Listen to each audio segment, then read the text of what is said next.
예, 우리 말씀의 제목 같이 한번 읽습니다. 청산교회와 마을교회. 예, 많이 들어본 이름이죠. 예, 청산교회, 또 마을교회. 요즘에 이제 굉장히 화두가 되는 그런 말이 마을교회라는 단어입니다. 그래서 마을교회가 무엇이냐면 말 그대로 마을에 있는 교회다. 그런데 단순히 뭐 건물이나 어떤 그런 형태가 있는 그런 의미만 가리키는 것이 아니라 그 마을과 함께 동화되고 마을 속에서 함께 발전하고 마을 속에서 함께 역사를 공유하면서 마을과 함께 자라나는 교회. 그래서 그 이름을 우리가 마을교회라고 합니다. 그래서 요즘에는 신학적으로 많은 연구를 하는데요. 교회가 여러분 어떻습니까? 교회가 영원할 것 같지만은요. 이 땅에 있는 지상교회는요. 이 태어나서 태동해서 자라나서 성장해서 어느 순간 빛도 없이 사라지는 그러한 모습들을 보게 됩니다. 어떤 거예요? 교회가. 북한에도 6.25 전쟁 당시에 교회가 몇 개 있었다고 그랬어요? 3,000여 교회가 있었다고 그랬어요. 3,000여 교회. 그러면 교회가 많은 거예요? 적은 거예요? 많은 거죠. 그 당시 기독교인 수로 따진다면은 굉장히 교회가 많이 세워진 거고 아마 장로교의 그 뿌리로는요 북한이었어요. 북한이었기 때문에 특히 이제 미국의 북장로교의 영향을 받아서 언더우드 우리 선교사님도 미국 북장로교의 소속이었기 때문에요. 장로교의 영향을 많이 받았고 그리고 우리나라로 따진다면 그 선교 영역이 이 북쪽 북한이었어요. 북한. 3,000여 교회가 많이 있어요. 3,000여 교회. 또 남쪽에는 뭐 인천이나 이런 섬 지역에는 감리교가 많고 또 밑에는 또 호주 선교에서 왔었고 그러니까 이렇게 선교사님들이 그 우리나라에 복음 전했을 때 구역을 정해서 그렇게 각 나라 또 각 선교회별로 들어가서 했는데요. 이북 지역에는 장로교가 미국의 북장로교 중심으로 해서 많이 들어가 있었고 교회가 3,000여 교회다. 3,000여 교회다. 자, 그런데 그 교회가 지금 현재는 남아있나요? 안 남아있나요? 다 사라졌죠. 사라졌어요. 사라지고 그러다가 이제 그 김일성이 거의 죽기 직전 1990년대였을 거예요. 세계 어떤 인권 그런 연합회에서 유엔과 어떤 인권 관련된 데서 북한의 원조를 받기 위해서 북한이 종교 탄압을 하지 않는 나라다라는 것을 증명해야만 했어요. 그래서 그때 공산당 원들 중심으로 해서 이 북한은 종교를 박해하는 나라가 아니다라는 의미에서 교회를 지었는데 그 교회가 봉수교회, 칠골교회 이 두 교회입니다. 그런데 여러분 거짓으로 해도 하나님의 성령이 역사하면 어떻게 되죠? 하나님의 성령이 역사하면 어떻게 돼요? 그냥 멋모르고 막 찬송가 부르고 남들 기도할 때 기도하고 막 이렇게 멋모르고 따라하다가 어떻게 돼요? 갑자기 성령이 확 임하는 거예요. 성령이 임하면은요. 맨 처음에는 거짓으로 왔다가 그냥 재미삼아 왔다가 그냥 사로잡히는 거예요. 그러니까 공산당원들이요. 철저하게 훈련을 해서 그렇게 이제 들어와서 막 처음에는 이제 그리스도인 것처럼 이렇게 흉내내서 하지만은요. 하나님의 성령이 역사하면은요. 진짜로 그렇게 변화가 되는 거예요. 중고등학교 때 어떻게 하죠? 대부분 뭐 하나님 알고 오나요? 야, 교회 오면은 예쁜 학생도 있고 멋있는 이 남자아이들도 있고 그래서 그렇게 호기심이 오는 거예요. 그러다가 이렇게 재미삼아 오고 또 가을 되면 문학의 밤도 하고 뭐도 하고 그렇게 하면서 기웃기웃거리다가 어떻게 돼요? 예수님을 만나는 거예요. 그럼 변화가 되는 것이죠. 자, 그렇게 북한에 3천여의 교회가 있었지만 이제 박해로 인해서 3천여 교회가 다 사라졌고 1990년대 아마 중반쯤, 초중반쯤에 어떤 그런 해외에 북한은 종교 박해가 없다라는 것을 드러내기 위해서 공산당 중심으로 만들어진 교회가 봉수교회, 칠골교회였죠. 자, 그런데 이제 대부분의 진실한 그리스도인들, 그들이 이제 중국을 통해서요, 나왔다가 선교사님 통해서 복음을 접하고 다시 북한으로 들어간 그런 그리스도인도 있었고요. 아니면 이제 대대로 할아버지, 할머니, 부모님 세대에서부터 해서 신앙을 갖고 계셨던 분들이 얼마나 많이 있었겠습니까? 그런 분들이 신앙을 꼭 가지고 있다가 마지막 죽기 전에는 정말 이 복음을 전하고 예수님을 전해야 되겠다라고 해서 자녀들이나 가까운 사람들에게 복음을 전하면서 그렇게 복음이 그렇게 뿌리가 그루터기가 남아있다가 전파된 경우도 있고요. 그래서 어쨌거나 저 북한에는 정확한 그리스도인의 숫자는 알 수 없지만 아마 수만 명이 있을 것이다. 수만 명, 수십만 명, 얼마가 될지 모르지만 굉장한 이 그리스도인, 지하교회 성도들이 있을 것이다. 우리는 어떻게 해요? 우리는 교회 온다고 생명을 걸고 와요? 우리는 교회 온다고 감옥에 갈 각오하고 와요? 그렇진 않잖아요. 근데 저 북한에서는 어떻게 해요? 목숨을 걸고 믿는 거예요. 그러니까 정말 진실된 그리스도인들이 많이 있겠죠. 코로나 기간 동안에 어땠나요? 코로나. 우리나라의 교회가 대략 5만여 교회가 있다라고 합니다.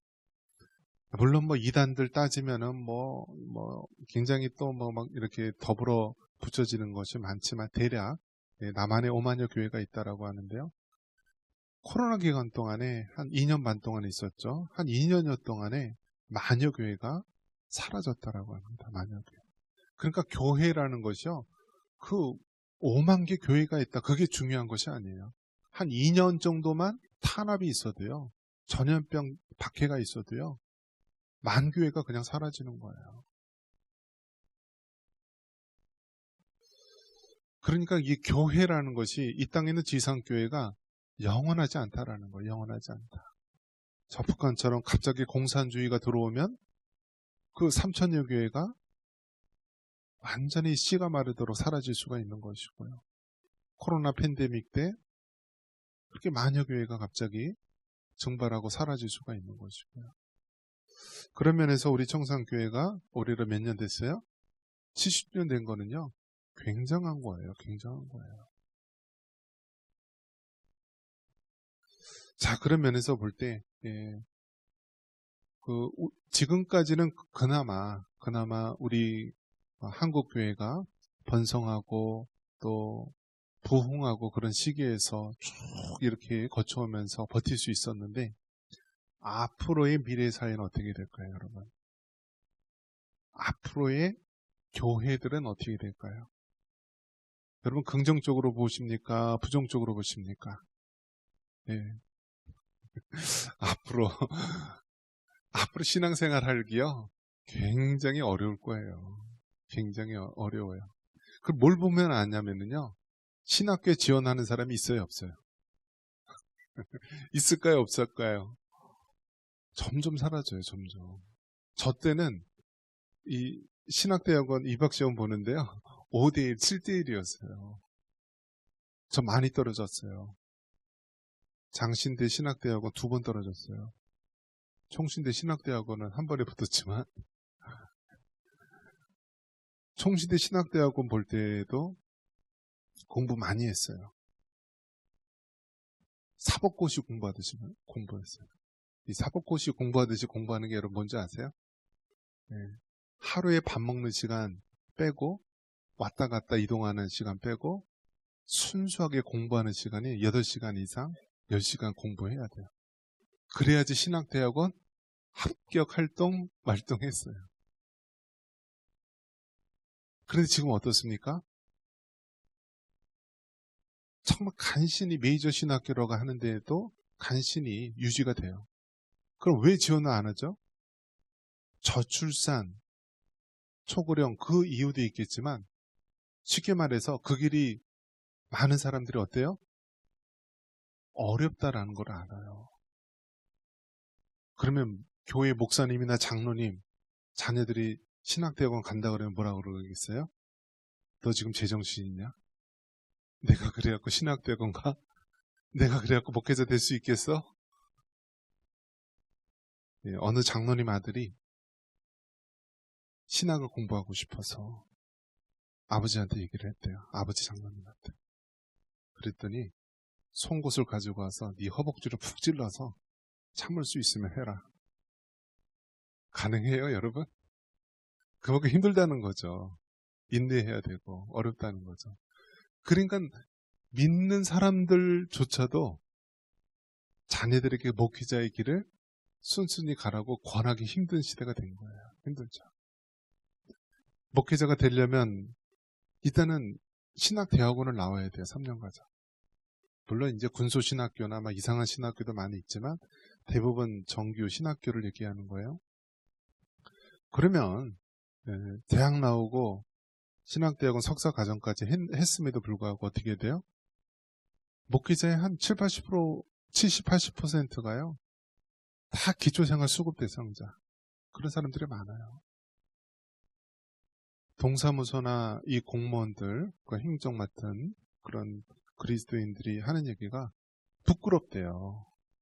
내가 기독교인이고 그런데요. 목회자들이 대부분 기초생활 수급 대상자, 뭐 여러 가지 그런 경제적 형편에 어려운 분들이 그렇게 많대요. 오히려 그리스도인이 됐다라고 한다면 먹고 살만하고 목회자가 됐다라고 한다면 그나마 그 생활이 안정돼야지 그 길을 가려고 하죠. 그러니까 믿는 사람들조차도 자녀들을 보내려 하지 않고 지금 우리가 살고 있는 형편 중에서 보면은 어렵게 사는 사람들 중에서 목회자 출신들이 많고 그러니까 안 가려고 하는 거예요. 마치 3D 없죠. 그래도 저 때는 그 사모들이 그래도 어때요? 저희 사모도 어떻습니까? 우리 부목사님 사모도 어떻습니까? 네, 풍성하잖아요. 이게 외모적으로 풍성한 게 아니라 이 신앙적으로 풍성하잖아요. 여러분 오해하지 마시고. 저희 때는 하여튼 목회자가 된다 그러면은요. 사모들이 파출부하면서요. 뒷바라지 했어요. 한번 생각해 보십시오. 얼마나 힘듭니까? 그런데 요즘은 이 부교육자들이 어떠냐면요. 힘들면은요. 이혼을 한대요. 사모들이 보따리 쌓고 도망가 버린대요. 그런 시대 속에서 여러분 우리가 교회에서 신앙생활을 합니다. 앞으로 교회의 미래가 밝을까요? 어두울까요? 솔직히 얘기하면 어두워요. 어두워요. 지원도 안 하려고 하고요. 미래가 어떻게 될지 모르잖아요. 그리고 이제 마을은 어떻게 되나요? 우리 시골 지역은 어떻게 되나요? 여러분 큰 강이 먼저 마릅니까? 샛강이 먼저 마릅니까? 가물 때 보면은요. 샛강이 먼저 말라요. 조그만 하천이나 실개천이 먼저 말라요.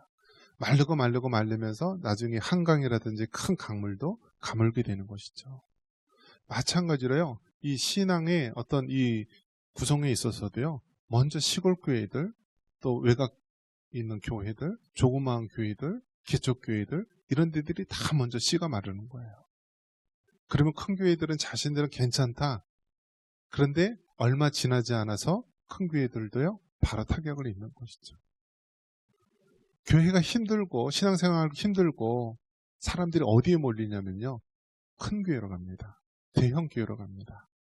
그런데 여러분 큰 교회 대형 교회도 실개천이 살고 조그만 교회가 살고 시골 교회가 살아야만 큰 교회가 있는 것이지 이러한 조그만 교회들이 사라지면은요. 큰 교회도 금방 무너집니다. 이러한 가운데서 우리에게 숙제로 주어진 것이 무엇이냐? 앞으로의 교회는 어떻게 되느냐? 마을교회가 돼야 된다. 한번 따라해 보겠습니다. 마을교회. 마을교회.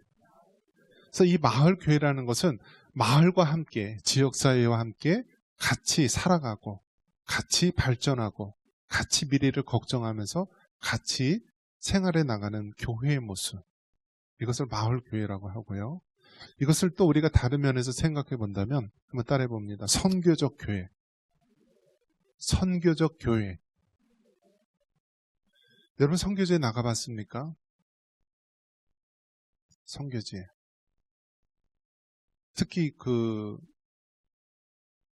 이슬람, 그 아랍 국가들 가면 어떨까요?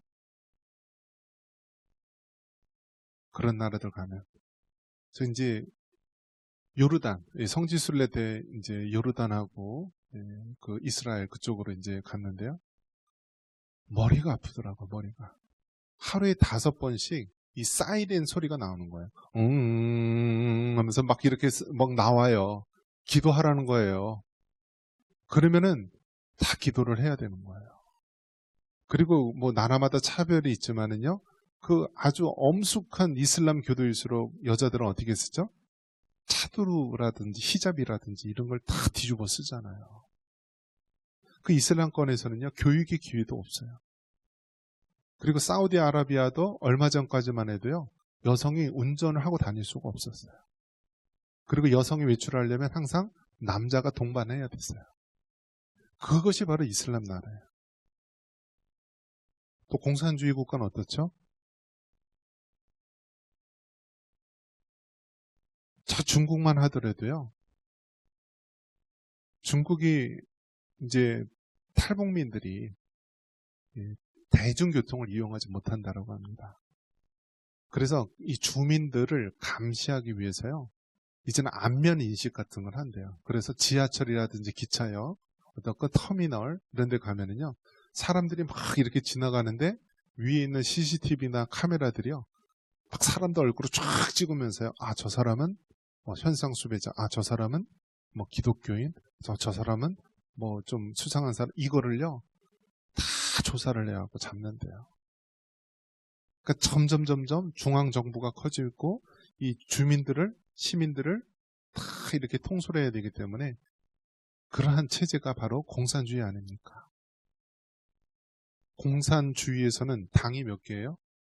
일당 체제잖아요. 일당. 북한은 노동당, 중국은 공산당이잖아요. 일당 체제. 일당 체제의 지도자들은 어떻게 해야 돼요? 그 나라를 다 통솔하려면 그 사람은 실수가 없고 완벽한 사람이어야 되는 거예요. 그렇기 때문에 자꾸 어떻게 되죠? 신격화를 하는 거예요. 그러니까 자꾸 신처럼 되잖아요. 신처럼. 김일성도 나중에 태양신의 자리까지 올라가잖아요. 김정일도 광명성 자리에 올라가잖아요. 지금 김정은 그것도 신의 자리로 올라가려고 자꾸 하잖아요. 그러한 체제 속에서 선교를 한다고 생각해 보십시오. 어떻게 선교가 가능하겠습니까? 목숨을 걸고 해야 되는 거예요. 그리고 한번 따라해 보겠습니다. 뱀처럼 지혜롭고 비둘기처럼 순결하라.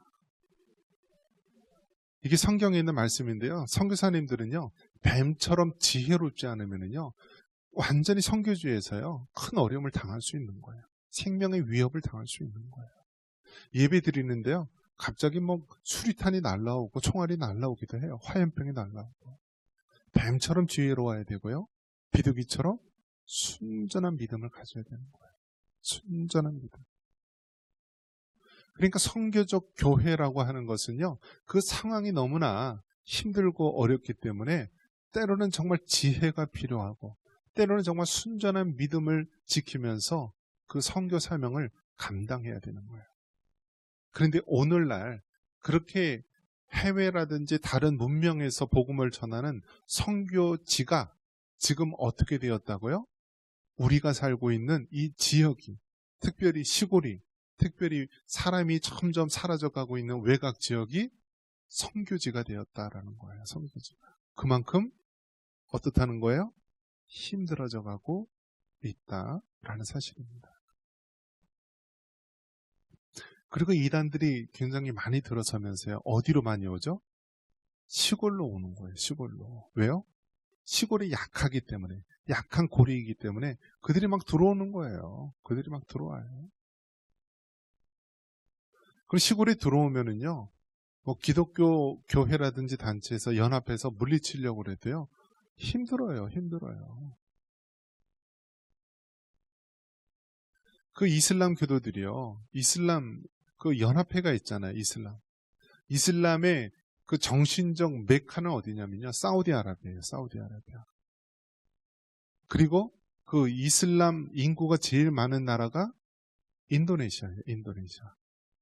그리고 이슬람 그쪽에 돈, 석유 팔아가지고 돈을 많이 가지고 있고 이런 어떤 돈이 많이 유통되는 데가 말레이시아예요. 말레이시아.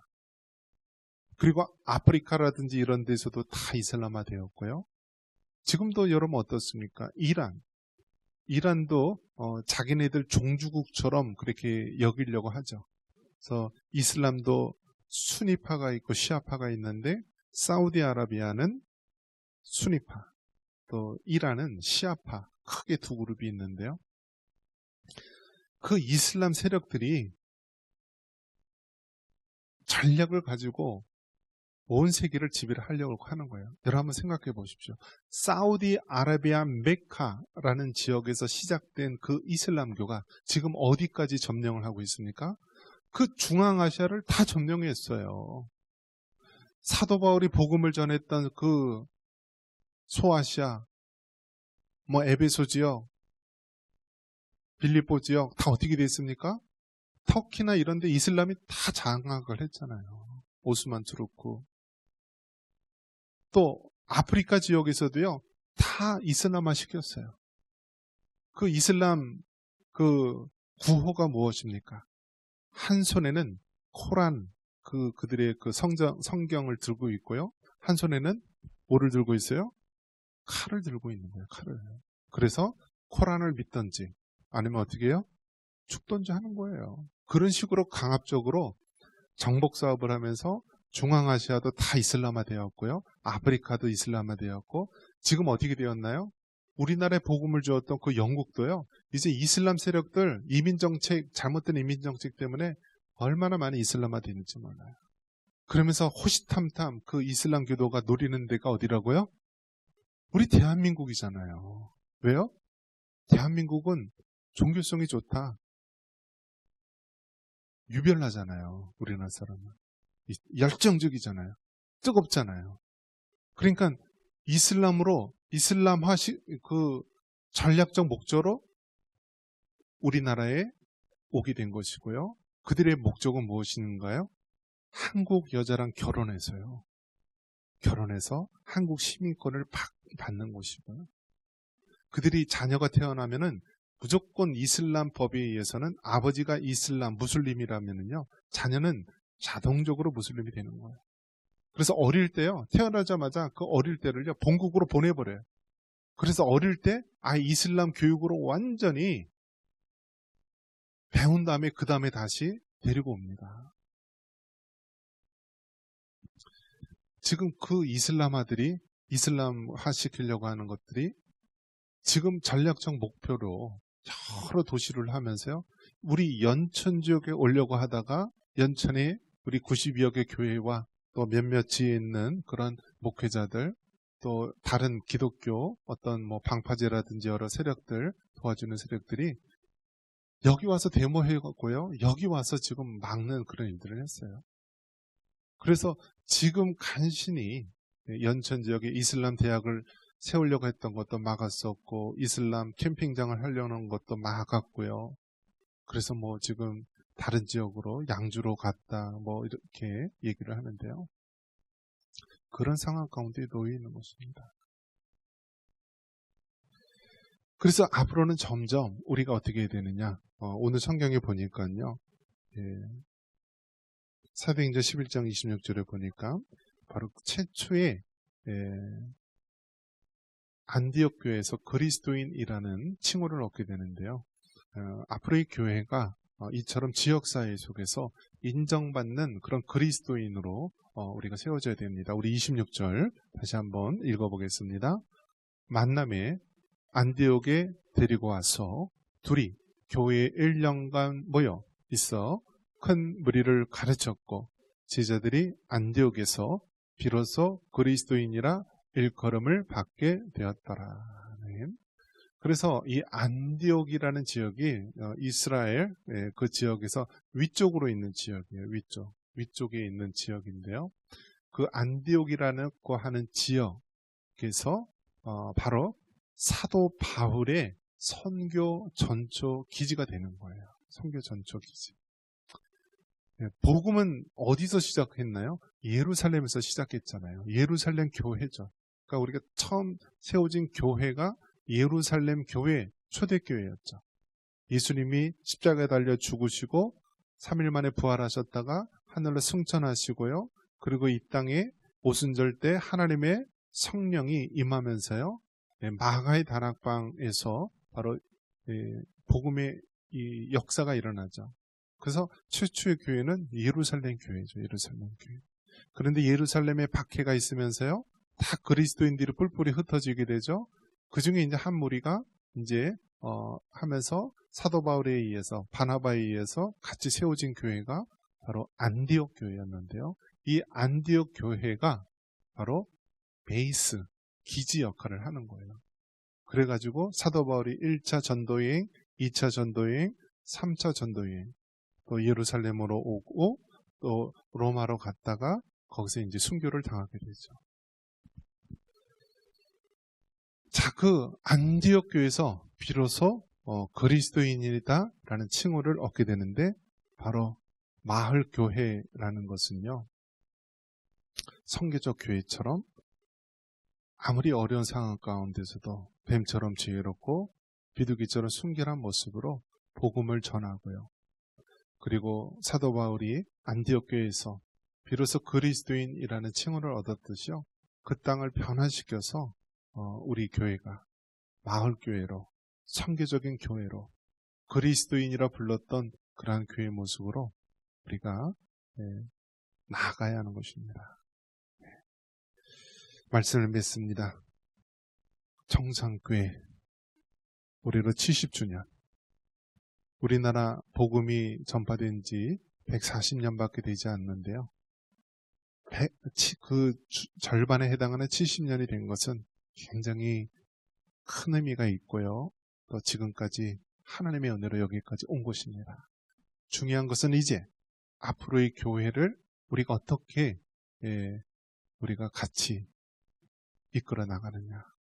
성경 말씀대로 그 마을 교회로서 마을 주민과 또 마을과 함께 같이 발전하고 같이 섬기면서 함께하는 교회. 그리고 아무리 어렵고 힘들더라도 선교적인 마인드를 가지고 어려움을 헤쳐나갈 수 있는 교회. 그리고 안디옥 교회에서 그리스도인이라 칭호를 받았듯이요. 우리 그리스도인, 부끄러움 없는 모습으로 사명 감당하는 교회. 그런 교회가 되기를 주님의 이름으로 축원합니다.